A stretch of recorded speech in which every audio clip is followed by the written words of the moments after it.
Hello friends, welcome back to my channel helping hand Shruti. तो I hope आप सब लोग बहुत ही अच्छे होंगे। तो फ्रेंड्स, जैसा कि जो हमारे बीपीएससी का जो एग्जाम होना है वो आप सभी जानते हैं कि 24 अगस्त से है।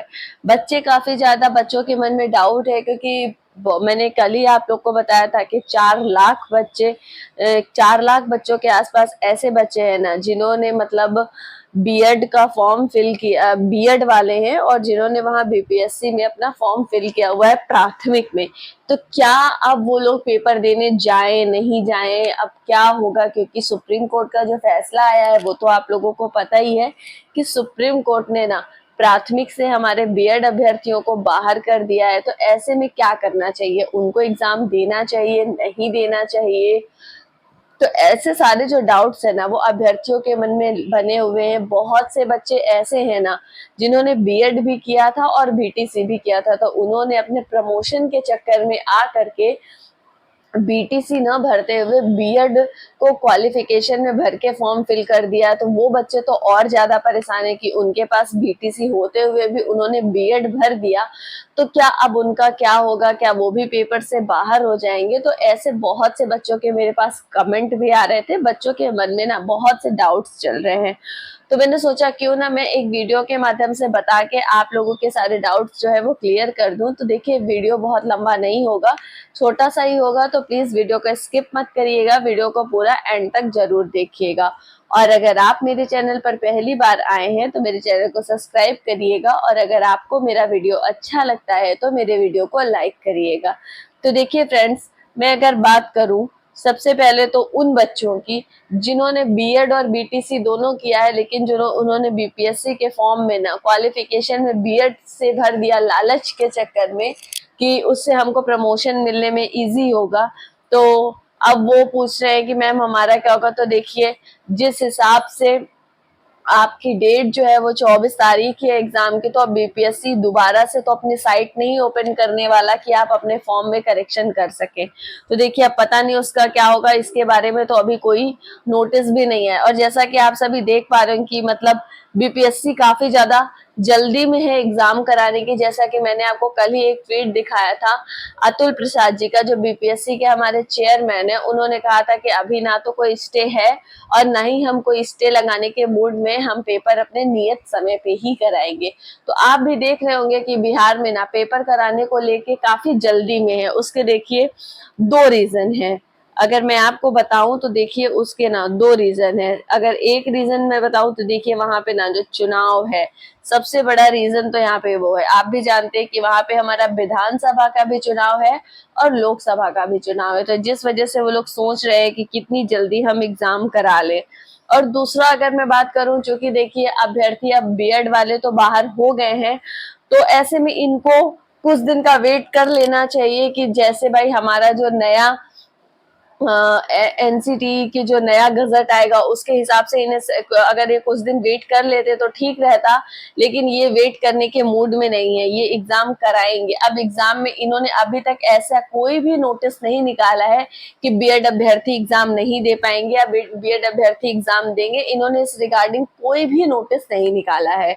तो देखिए, 2 कंडीशन होती है। अगर ये एग्जाम करा लेते हैं, और एग्जाम ये कराएंगे क्योंकि अभी तक इन्होंने कोई नोटिस नहीं निकाला, ये अपनी पूरी तैयारी में है चुनाव की वजह से कि ये जल्दी से जल्दी ना अपना एग्जाम करा ले। तो देखिए, अगर ये एग्जाम करा लेते हैं ना तो ये आपका रिजल्ट डिक्लेयर नहीं करेंगे। ये रिजल्ट, क्योंकि अगर ये रिजल्ट डिक्लेयर करेंगे ना तो इनके कंटेम्प्ट ऑफ कोर्ट लग जाएगा, क्योंकि आप भी जानते हैं सुप्रीम कोर्ट के फैसले के अगेंस्ट जाएंगे, क्योंकि सुप्रीम कोर्ट ने ना तो बीएड को बाहर कर दिया है, और अगर ये एग्जाम करा के रिजल्ट निकालते हैं तो फिर इनके कंटेम्प्ट ऑफ कोर्ट हो जाएगा, इन पे केस चलने लगेगा। इस वजह से, और ये रिजल्ट नहीं निकालेंगे तो ये है बस ये एग्जाम करा लेंगे और आपका रिजल्ट फंसा देंगे। और दूसरी चीज, ये परीक्षा रद्द इसलिए नहीं कर रहे हैं क्योंकि अगर ये परीक्षा रद्द कर देते हैं ना तो उस कंडीशन में इन्हें बच्चों की जो है वो फीस वापस करनी होगी, जो ये वापस कर नहीं पाएंगे। इस वजह से ये परीक्षा अपनी रद्द भी नहीं कर रहे हैं। और देखिए, चूंकि आप लोगों ने जो बिहार का फॉर्म फिल किया होगा तो सी टेट बी टेट के बेस में फॉर्म फिल किया होगा। अब देखिए, जिसका बीएड है और सी टेट पेपर 1 उसमें मांगा था, तो अब उनके ऊपर भी संशय बना हुआ है ना, क्योंकि सी टेट का पेपर 1 बीएड वालों के लिए इनवैलिड हो गया है और बीटेट है, जिन्होंने बीटेट के थ्रू किया है लेकिन बीएड भी किया है तो उनके ऊपर भी संशय है, क्योंकि बीएड को बाहर कर दिया सुप्रीम कोर्ट ने। तो बच्चों के मन में काफी ज्यादा डाउट है। बीपीएससी को कोई ना कोई नोटिस निकाल के डाउट क्लियर कर देना चाहिए। देखिए, उन्हें बच्चों की जिंदगी के साथ खिलवाड़ नहीं करना चाहिए। पर अब देखिए क्या होता है। अभी तक अगर इनको कोई नोटिस निकालना होता तो ये निकाल देते, पर अभी तक इनका कोई ऐसा नोटिस नहीं आया। अब मैं बात करूंगी उन बच्चों की जो मुझसे पूछे मैम हमको एग्जाम देना चाहिए या नहीं देना चाहिए। तो देखिए, आप भी जानते हैं कि आपने बहुत मुसीबतों के बाद बीपीएससी का फॉर्म फिल किया है, क्योंकि जैसी इस फॉर्म को फिल करने में जितनी परेशानी हुई है ना, शायद ही किसी और फॉर्म को फिल करने में हुई होगी, क्योंकि इसकी साइट ही नहीं चल रही थी। तो देखिए, जब आप लोगों ने इतनी मेहनत से फॉर्म फिल किया है, आप लोगों ने बहुत अच्छे से इसकी तैयारी भी की है, तो देखिए एग्जाम दे दीजिए। क्योंकि अभी ना ही एनसीटी की नई गाइडलाइंस आई है, तो आपको भी नहीं पता, बीपीएससी कुछ बता नहीं रही है। तो देखो, आपने फॉर्म फिल कर दिया है, आपने तैयारी भी की, अब आपका पैसा तो वापस आने नहीं वाला, आप मेंटली काफी फ्रस्ट्रेटेड हैं, तो आप क्या बोलते हैं, एग्जाम दे दीजिए। फिर आगे जो होगा, जो जैसा नोटिस होगा वैसा देखा जाएगा। और एक बात मैं आप लोगों से और कहना चाहूंगी कि देखिए, ना मैं बीएड के पक्ष में हूँ और ना ही मैं डीएलएड के पक्ष में हूँ। मुझे इससे कोई फायदा या नुकसान नहीं होगा कि बीएड को शामिल किया जाएगा या बीएड को बाहर किया जाएगा। मैं वीडियो बनाती हूँ, मेरा मकसद है कि मेरे साथ जो बच्चे जुड़े हुए हैं, बीटीसी के हों या वो बीएड के हों, मैं उनको सही जानकारी दे सकूं, मोटिवेटेड रख सकूं।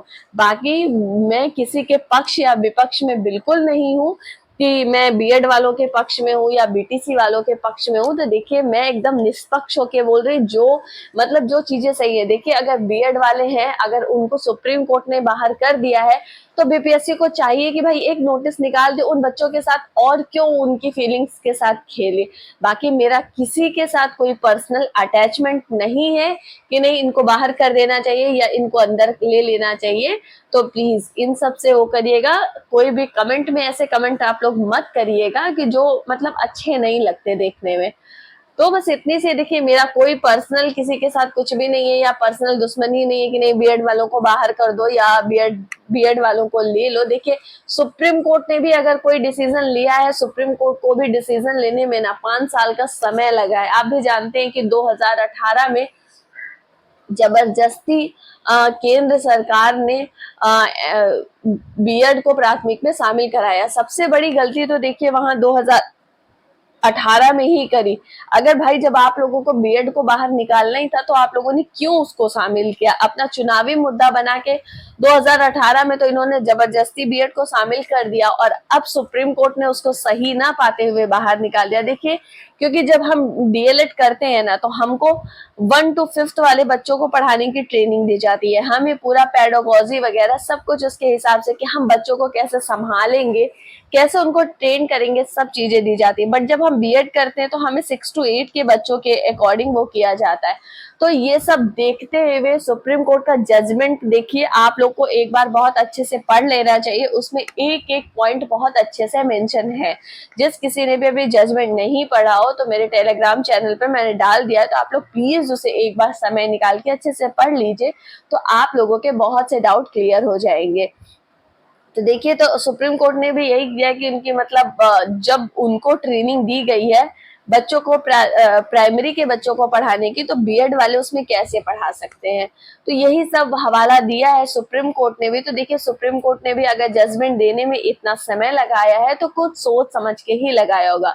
लेकिन अगर स्पेशली मैं बात करूं बीपीएससी की, तो देखिए बीपीएससी को कोई ना कोई नोटिस तो निकालना ही चाहिए।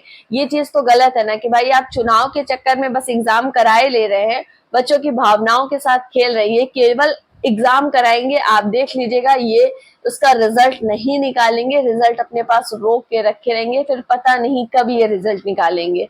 तो ठीक है, लेकिन मैं फिर भी कहूंगी कि आप लोगों को, अगर आप लोगों ने फॉर्म फिल किया है, तैयारी की है, तो प्लीज आप लोग पेपर जरूर दीजिएगा, क्योंकि किस्मत कब खुल जाए ना किसी को पता नहीं चलता। हो सकता है कल को कोई ऐसा डिसीजन आ जाए कि आप लोग भी वैलिड हो जाए, क्योंकि आप भी जानते हैं कि अभी एनसीटी की नई गाइडलाइंस आना बाकी है।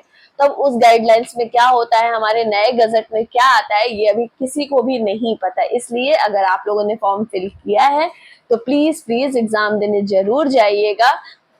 क्योंकि देखिए आपने फॉर्म फिल किया है, अपने पैसे वेस्ट किए, आपने इतनी मेहनत लगाई है, मेहनत से तैयारी की है, तो एग्जाम जरूर दीजिएगा। तो फ्रेंड्स ये था आज का वीडियो।